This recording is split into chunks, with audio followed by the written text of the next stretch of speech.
മകളെ, ഈ വർഷം റീനീറ്റ് എഴുതാൻ പോകുന്ന കുട്ടികളോടാണ് എനിക്ക് ഈ വീഡിയോ പറയാനുള്ളത്.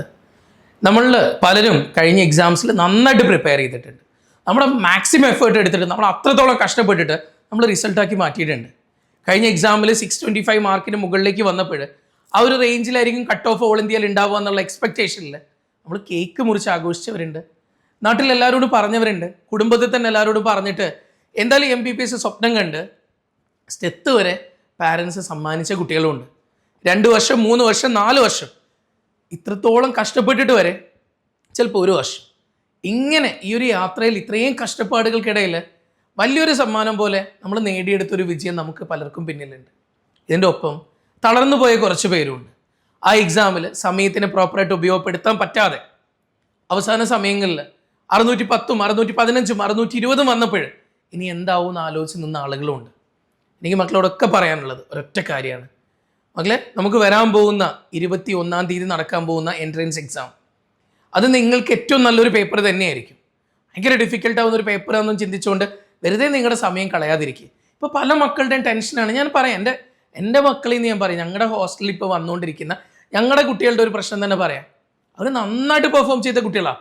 695, 690, 680, 85 ഒക്കെ വാങ്ങിച്ചേക്കുന്ന മക്കൾ ഇപ്പോൾ കുറേ പേര് ഇടയ്ക്ക് കാണുമ്പോൾ ഭയങ്കര കരച്ചിലാണ്. അവർക്ക് എന്താ പറയുക, അവർ വിചാരിക്കുന്ന പോലെ സ്കോർ ചെയ്യാൻ പറ്റുന്നില്ല. ഇനി നിങ്ങളോടൊക്കെ പറയാനുള്ള കാര്യം എന്താ അറിയോ മക്കളെ, എല്ലാ ഇൻസ്റ്റിറ്റ്യൂഷൻസും എക്സാം കുറച്ചും കൂടെ ടഫായി കഴിഞ്ഞാൽ അതും കൂടെ ഫേസ് ചെയ്യാൻ പറ്റുന്ന രീതിയിൽ നിങ്ങൾ മോൾഡ് ചെയ്തുകൊണ്ടിരിക്കുകയാണ്. അതിന് വേണ്ടിയിട്ടാണ് ടഫായിട്ടുള്ള പേപ്പേഴ്സ് ഇട്ടുകൊണ്ടിരിക്കുന്നത്. അല്ലാതെ നിങ്ങൾ ആരെയും കോൺഫിഡൻസ് നശിപ്പിക്കാനൊന്നുമല്ല.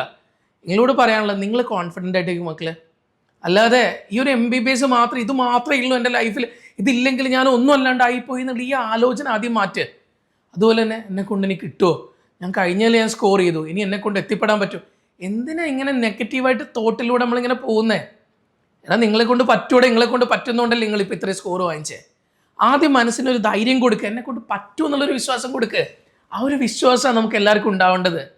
ആ ഒരു കാര്യം നമുക്ക് എല്ലാവർക്കും ആദ്യം ഉണ്ടാവണം. അല്ലാതെ എന്നെ കൊണ്ട് പറ്റൂ, ഞാനിനി എന്താവും, ഇത് കിട്ടിയിട്ടില്ല, പിന്നെ ഞാൻ എന്താ ചെയ്യുക, ഈ വെറുതെ ഉള്ള ഇങ്ങനെയുള്ള സംസാരങ്ങൾ, ഇങ്ങനെയുള്ള ആലോചനകൾ വിട്ടുകളയേ. നിങ്ങൾ നന്നായിട്ട് നിങ്ങളുടെ ബെസ്റ്റ് നിങ്ങൾ കൊടുത്തു കഴിഞ്ഞാൽ നിങ്ങൾക്ക് എന്തായാലും റിസൾട്ട് ആക്കാൻ പറ്റും മക്കളെ. ഉറപ്പായിട്ടും നിങ്ങൾ ഏറ്റവും ബെസ്റ്റായിട്ടുള്ള റിസൾട്ട് തന്നെ നിങ്ങൾ കൊടുക്കും. നിങ്ങളുടെ പാരൻസ് ആഗ്രഹിക്കുന്ന, നിങ്ങൾ ഇതുവരെ സ്വപ്നം കണ്ട കോളേജിലേക്ക് നിങ്ങൾക്ക് എത്താൻ പറ്റും. അതല്ല, ഇനിയുള്ള സമയത്ത് ഇതേപോലെ തന്നെ എന്നെ കൊണ്ടാവോ, ഞാൻ എത്തുമോ, ഈ രീതിയിൽ നിങ്ങൾ ചിന്തിച്ചുകൊണ്ടിരിക്കുകയാണെങ്കിൽ നിങ്ങൾ ഉറപ്പായിട്ടും എത്തൂല. ഞാൻ വീണ്ടും പറയാം, വരാൻ പോകുന്ന ഈ ജൂൺ 21-ാം തീയതി നടക്കുന്ന എക്സാംസിൻ്റെ ആ MBBSലേക്ക് സെലക്ട് ആവുന്ന ലിസ്റ്റിൽ നാളെ നിങ്ങൾ ഉണ്ടാവാതെ പോകും. അങ്ങനെ നിങ്ങൾ ഉണ്ടാവേണ്ടതാണെങ്കിൽ നിങ്ങൾക്ക് ഇതുപോലെ ആലോചിച്ചുകൊണ്ടിരിക്കാം. അതല്ല, നിങ്ങൾ ആ ലിസ്റ്റിൽ വരണം എന്നുള്ള വാശിയോടുകൂടി നിങ്ങൾ പഠിക്കാൻ തയ്യാറാണെങ്കിൽ എൻ്റെ മക്കളെ, നാളെ നിങ്ങൾ ഉറപ്പായിട്ടും അവിടെ എത്തും. ആദ്യം വേണ്ടത് നമുക്ക് ഇനിയുള്ള മുന്നോട്ടേക്കുള്ള ദിവസങ്ങൾ മാക്സിമം എഫേർട്ട് എടുത്ത് നമ്മൾ ഇറങ്ങുക എന്നുള്ളത് തന്നെയാണ്. അല്ലാതെ ഈ സമയത്ത് നമ്മൾ പകച്ചു പോയി കഴിഞ്ഞാൽ, കഴിഞ്ഞ ദിവസം ഒരു കുട്ടി പറയാം, സാറേ ഉറങ്ങാൻ പറ്റുന്നില്ല, ബുക്ക് എടുത്തു വെച്ചാൽ പഠിച്ചു കഴിഞ്ഞാൽ ഒന്നും ഓർത്തെടുക്കാൻ പറ്റുന്നില്ല. ഇതൊക്കെ നമ്മുടെ മനസ്സിൻ്റെ തോട്ടാണ് മക്കളെ. നമ്മുടെ മനസ്സുകൊണ്ട് നമ്മൾ ചിന്തിച്ച് കൂട്ടുകയാണ്. എന്താക്കും, എനിക്ക് കിട്ടുമോ, ഞാൻ അവസാനം ഈ ലിസ്റ്റിലില്ലേ, ഞാൻ എന്താക്കും, ഇല്ലേ ഒരു സെക്കൻഡ് ചോയ്സ് എന്താണെന്നുള്ള നമ്മൾ കണ്ടെത്തണം, നിർബന്ധമാണ്. MBBS മാത്രമൊന്നുമല്ല ജീവിതം. MBBS ഇല്ലെങ്കിൽ എല്ലാം അങ്ങോട്ട് തകർന്നു പോകുന്നൊന്നുമില്ല. MBBSനൊപ്പം തന്നെ ബാക്കി അതുപോലെ തന്നെ വാല്യൂ ഉള്ള കുറേ കോഴ്സുകളുണ്ട്. അങ്ങനെയാണ്, അതും കൂടെ നമ്മളെ മനസ്സിൽ കാണാൻ പറ്റണം. അല്ലാതെ MBBS കൊണ്ട് മാത്രമൊന്നുമല്ല എല്ലാവരും ജീവിക്കുന്നത്. പല കുട്ടികളുടെ ഒരു ചിന്തയാണ് MBBS ഇല്ലെങ്കിൽ എൻ്റെ ജീവിതം അങ്ങോട്ട് ഇടിഞ്ഞു വീഴുമെന്ന്. മക്കളെ, നമ്മുടെ ലൈഫ് ഒന്നേ ഉള്ളൂ. നമ്മുടെ പാരൻസിന് വേണ്ടത് നമ്മളെയാണ്. അല്ലാതെ നമ്മുടെ MBBS മാത്രം സ്വപ്നം കണ്ട് ജീവിക്കുന്നവരല്ല. അവർക്ക് ഫസ്റ്റ് വേണ്ടത് നിങ്ങളെയാണ്. നിങ്ങളായിട്ട് കിട്ടുക എന്നുള്ളതാണ്. അല്ലാതെ ഒരുമാതിരി ഭ്രാന്തമായ അവസ്ഥയിൽ നിങ്ങളെ കിട്ടാനല്ല പാരൻസ് ആഗ്രഹിക്കുന്നത്. അതുപോലെ തന്നെ ജീവനില്ലാത്ത നിങ്ങളല്ല പാരൻസ് ആഗ്രഹിക്കുന്നത്. നിങ്ങളായിട്ട് കിട്ടാനാണ് പാരൻസ് ആഗ്രഹിക്കുന്നത്. നോർത്തിൽ കുറേ മക്കൾ ഇതുപോലെ തന്നെ ഈ ഒരു എക്സാമിൻ്റെ സ്ട്രെസ്സിൽ മരണത്തിന് കീഴടങ്ങുന്നുണ്ട്. അവർ മനസ്സിലാക്കാത്തൊരു സത്യമുണ്ട്. ഇത് കഴിയുമ്പോൾ അവരുടെ പാരൻസിൻ്റെ അവസ്ഥ എന്താണ്, ആ വീട്ടുകാരുടെ അവസ്ഥ എന്താണ്. നിങ്ങൾ ആദ്യം നിങ്ങളുടെ പാരൻസിനെ കുറിച്ച് ചിന്തിക്കാൻ നോക്ക്. ഇവിടെ നമുക്ക് വേണ്ടത് ഏറ്റവും നല്ലൊരു തീരുമാനമാണ്. നമുക്ക് ഏറ്റവും നല്ല രീതിയിൽ ഇപ്പോൾ ഉള്ളൊരു 10-11 ദിവസങ്ങൾ നിങ്ങളുടെ മാക്സിമം എഫേർട്ട് എടുത്തിട്ട് ഏറ്റവും റിസൾട്ട് ആക്കുക എന്നുള്ളതാണ് നമ്മൾ ചെയ്യേണ്ടത്. സമയം നെഗറ്റീവ് തോട്ടൊക്കെ എടുത്ത് മാറ്റടാ. നെഗറ്റീവായിട്ടൊന്നും ചിന്തിക്കാണ്ടിരിക്കുക, പോസിറ്റീവായിട്ട് മാത്രം കാര്യങ്ങൾ ചിന്തിക്കുക. എന്നിട്ട് എൻ്റെ കുഞ്ഞുങ്ങൾ പഠിച്ച് റിസൾട്ട് ആക്കിയിട്ട് വാ. നമ്മൾ നേരിടുന്ന നമ്മുടെ ഈ സിസ്റ്റത്തിൻ്റെ, ഈ വൃത്തികെട്ട സിസ്റ്റത്തിനോട് നമ്മൾ മത്സരിക്കുക വേണ്ടത്. അല്ലാതെ നമ്മുടെ മുന്നിൽ ഒന്നുമല്ല ഉണ്ടാക്കി ഈ സിസ്റ്റം ഉണ്ട്.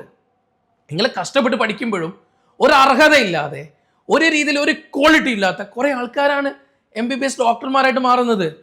അവനെ സംബന്ധിച്ചിടത്തോളം നിങ്ങൾ അടുത്തുപോലെ ഇരിക്കാനുള്ള യോഗ്യത അവനില്ല. കാരണം എന്താ അറിയോ, അവന് പഠിക്കാനുള്ള കഴിവില്ല. അവൻ ഇതുപോലെ പേപ്പർ, ഈ ഏറ്റവും വലിയ തലപ്പത്തിരിക്കുന്ന ആളുകളില്ലേ, NTAയുടെ ഏറ്റവും വലിയ വലിയ ആളുകളായിട്ടുള്ള ആളുകൾ, അവരെന്താ പറയുക, അവരുടെ മക്കളും അവരുടെ കുടുംബക്കാരൊക്കെ ഡോക്ടർമാരാവുക. അതിന് വേണ്ടിയിട്ട് ഏജ് ലിമിറ്റ് അങ്ങ് കൂട്ടി. ഏജ് ലിമിറ്റ് ഇല്ല, ഇനി മുതൽ വരാൻ പോവല്ല. ഏജ് ലിമിറ്റ് ഇല്ല. ഇനി അത് മാത്രമാണോ, വേറെ നമ്പർ ഓഫ് അറ്റംപ്റ്റിന് അതിനും ഒരു ലിമിറ്റും ഇല്ല, എത്ര വേണമെങ്കിലും എഴുതാം. ഇതൊക്കെ ആർക്ക് വേണ്ടി ചെയ്തതാ? അവരുടെ കുടുംബത്തിലുള്ള ആൾക്കാരെ ഉണ്ടാക്കിയെടുക്കാൻ വേണ്ടിയിട്ട്, ഡോക്ടർമാരാക്കാൻ വേണ്ടിയിട്ട്. വിദ്യാഭ്യാസം വേണ്ട, പൈസ കൊടുത്ത് വാങ്ങിയിട്ട് കഷ്ടപ്പെട്ട് നിങ്ങൾ പഠിച്ച സമയത്ത് നിങ്ങളുടെ കൂടെ ഒരു ദിവസം പോലും നിങ്ങൾ എന്താണ് ബുദ്ധിമുട്ട് എന്ന് അറിഞ്ഞതിൻ്റെ ഒരംശം പോലും അറിയാതെ വീട്ടിലെ ആൾക്കാരുടെ കാശ് കൊണ്ട്, അധികാരം കൊണ്ട്, പവർ കൊണ്ട് ഡോക്ടർമാരാവാൻ വേണ്ടി പോയിരുന്ന ആളുകൾ ഉണ്ടായിരുന്നു നിങ്ങളുടെ മുന്നിൽ എത്താൻ വേണ്ടിയിരുന്നത്. അവരാണ് ഈ ലിസ്റ്റിൽ നിന്ന് എലിമിനേറ്റ് ആവാൻ പോകുന്നത്. അവർ ലിസ്റ്റിൽ നിന്ന് എലിമിനേറ്റ് ആവണം, പകരം നിങ്ങൾ കയറണം. നിങ്ങൾക്കുള്ളതാണ് ഈ ചാൻസ്. നിങ്ങളാണ് ഡോക്ടർമാരാവേണ്ടത്. നിങ്ങൾക്ക് മുന്നിൽ തുറന്നു വെച്ച വാതിലാണിത്. നിങ്ങൾക്ക് വേണ്ടിയിട്ട് ഈ എക്സാം നടക്കുന്നത് തന്നെ. അത് ആലോചിക്കുക. എൻ്റെ മക്കളെ, കഷ്ടപ്പെട്ട് പഠിച്ചിട്ടുണ്ടെന്നാണെങ്കിൽ അത് നേടിയിട്ട് കാണിച്ചു കൊടുക്കണം. അല്ലാതെ പഠിച്ചവന് ഏറ്റവും കൂടുതൽ ഇഷ്ടപ്പെടുന്നവരെ പരീക്ഷിക്കുക എന്നൊക്കെ നിങ്ങൾ കേട്ടിട്ടില്ലേ? അതുപോലെ ഇതൊരു കുഞ്ഞു പരീക്ഷണടാ. ലൈഫിൽ ഇതൊക്കെ നേരിടുമ്പോഴേ, നാളെ നമ്മൾ ഡോക്ടറായിട്ട് കഴിയുമ്പോഴേ മനുഷ്യൻ്റെ ജീവനോട് മല്ലടിക്കാനുള്ളതല്ലേ. അതിനോടല്ലേ മത്സരിച്ചിട്ട് ഒരാളുടെ ജീവൻ തിരിച്ചു കൊടുക്കേണ്ട ആൾക്കാരല്ലേ നിങ്ങൾ. അങ്ങനെയാണെങ്കിൽ എൻ്റെ മക്കൾ ടെൻഷനൊന്നും ആവാണ്ട് പഠിക്കാൻ നോക്ക്. ഇനിയുള്ള ദിവസം അൺവാണ്ടഡ് ആയിട്ടുള്ള തോട്ട് മൊത്തം മാറ്റാൻ നോക്ക്. ജീവിതത്തിൽ എന്നെ കൊണ്ട് പറ്റുമെന്നുള്ള വിശ്വാസം മാക്സിമം ഉള്ളിലേക്ക് ഫില്ല് ചെയ്യും. അടിപൊളിയായിട്ട് പഠിക്കാൻ നോക്ക്. ഞങ്ങൾക്കും വിഷമമൊക്കെ ഉണ്ട്. ഞങ്ങളുടെ കുട്ടികൾ ഏറ്റവും ടോപ്പ് റിസൾട്ട് ഉണ്ടാക്കേണ്ട വർഷം തന്നെയായിരുന്നത്. കഴിഞ്ഞ വർഷം കേരള 7ാം റാങ്കും 23, 91, 93 ആദ്യത്തെ 100-നുള്ളിൽ 4 റിസൾട്ടുകൾ ഈ കുഞ്ഞു സ്ഥാപനത്തിന് 200 കുട്ടികളിൽ നിന്ന് ഈ JPSന് ഉണ്ടാക്കാൻ പറ്റിയിട്ടുണ്ടെന്നാണെങ്കിൽ ഇതിലും വലിയ റിസൾട്ടുകൾ ഈ വർഷം JPSന് ഉണ്ടാക്കാൻ പറ്റിയായിരുന്നു. ഇപ്പോഴും ഞങ്ങളുടെ കുട്ടികൾക്കും വിഷമങ്ങളുണ്ട്. അത് കണ്ടുകൊണ്ട് തന്നെയാണ് ഞാനിപ്പോൾ ഈ ഒരു വീഡിയോ ചെയ്യേണ്ടി വരുന്നത്. ഞങ്ങളുടെ കുട്ടികളും ചില സമയത്ത് ഭയങ്കര വിഷമിച്ചിരിക്കുകയാണ്. അവർ ഉള്ളിൻ്റെ ഉള്ളിൽ അവർ ഇടയ്ക്കിടയ്ക്ക് കരഞ്ഞുകൊണ്ടിരിക്കുന്നുണ്ട്. സാറേ പറ്റുമോ, ഞങ്ങളെ കൊണ്ടാവുമോ എന്ന്. എനിക്ക് എല്ലാവരോടും പറയാനുള്ള ഒറ്റ കാര്യം, ഞങ്ങളുടെ മക്കളോട് പറയുന്ന പോലെ തന്നെ നിങ്ങൾ ഓരോ ആളുകളും പഠിക്കാൻ നോക്കണം. മാക്സിമം മോക്ക് എക്സാംസ് ഒക്കെ എഴുതാൻ നോക്ക്. നിങ്ങൾ പഠിച്ചൊന്നും എവിടെയും പോയിപ്പോട്ടില്ല. നിങ്ങൾ പഠിച്ചെല്ലാം നിങ്ങളുടെ കയ്യിലുണ്ട്. നല്ല മക്കളായിട്ട് അടിപൊളിയായിട്ട് ധൈര്യത്തോടു കൂടെ ഈ സിസ്റ്റം നമ്മുടെ മുന്നിൽ തന്നേക്കുന്ന ഈ വൃത്തികെട്ട നയത്തിന് അഗെയിൻസ്റ്റ് ആയിട്ട് വരാൻ പോകുന്ന 21-ാം തീയതി ഒരുത്തം പോലും, അർഹതപ്പെടാത്ത ഒരുത്തം പോലും ഈ റാങ്ക് ലിസ്റ്റിൽ ഉണ്ടാവില്ല എന്നുള്ളത് ഉറപ്പാണ്. നാളെ നിങ്ങൾ അർഹതപ്പെട്ട കുട്ടികളാണ്, നിങ്ങൾ വേണം റാങ്ക് ലിസ്റ്റിൽ.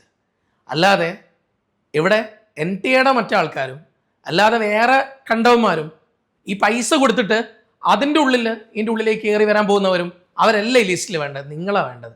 പഠിക്കാൻ നോക്ക്, റിസൾട്ട് ഉണ്ടാക്കി കാണിച്ചു കൊടുക്കുക. പഠിച്ചവനാണ്, വിദ്യാഭ്യാസം ഉള്ളവനാണ് ഇവിടെ എവിടെയും വാല്യൂ. പഠിച്ച് കാണിച്ചു കൊടുക്കാൻ നോക്കുക മക്കളെ.